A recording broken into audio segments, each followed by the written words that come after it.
এই পিরোজপুরের জনগণের বিশেষ করে পৌরবাসীর প্রাণের দাবি ছিল এই খালটি খনন এবং খালের দখল পুনরুদ্ধার করা। এবং এই খালের যে দূষণ এবং দখল ছিল তার জন্য পানি প্রবাহ একেবারেই বন্ধ ছিল। আমাদের এখানকার যে জনগণের একটা প্রাণের দাবি ছিল এই খালটির যেন পানি প্রবাহ আগের মতো নিশ্চিত হয়। আপনারা জানেন যে এলাকার মানুষের আমাকে বলেছে যে এখানে এক সময় নৌকা চলতো, এখানে ছেলে মেয়েরা গোসল করতো, এরকম পানির স্রোত ছিল। এখন পলিথিন, তারপর বিভিন্ন ময়লা আবর্জনা, তারপরে হচ্ছে অবৈধ স্থাপনা দিয়ে খালটি একেবারেই ভরে গেছে।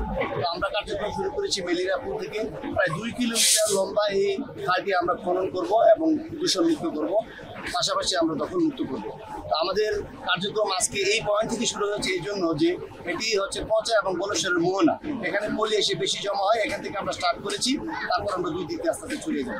আমরা আসলে এই কার্যক্রমটি যখন গ্রহণ করেছি, আমরা এই অঞ্চলের বিভিন্ন রাজনৈতিক নেতৃবৃন্দ, ছাত্র এবং সুধী সমাজ, জনতা যারা আছে তাদেরকে নিয়ে এই কাজটি কিন্তু আমরা করছি। আমাদের কিন্তু এখানে সরকারের তেমন বরাদ্দ আমরা আপাতত কোনো ব্যবহার করছি না। আমরা ভবিষ্যতে এই খালটিকে আরো সুন্দর করার জন্য সরকারি পর্যায়ে আমরা কার্যক্রম গ্রহণ করব। এখানে যারা খালের পাড়ে যাদের বাড়ি তাদেরকে আমরা মাইকিং করেছি, তারা যেন তাদের স্থাপনাগুলো সরিয়ে নেয়। আশা করি তারাও প্রস্তুত আছে, তারাও আমাদেরকে সাহায্য করবে বলেও অঙ্গীকার করেছে। তো আমি মনে করি না এই কাজে কোনো বাধা হবে, শুধু আমাদের সদিচ্ছা থাকলে আমরা কাজটা এগিয়ে নিয়ে যেতে পারি।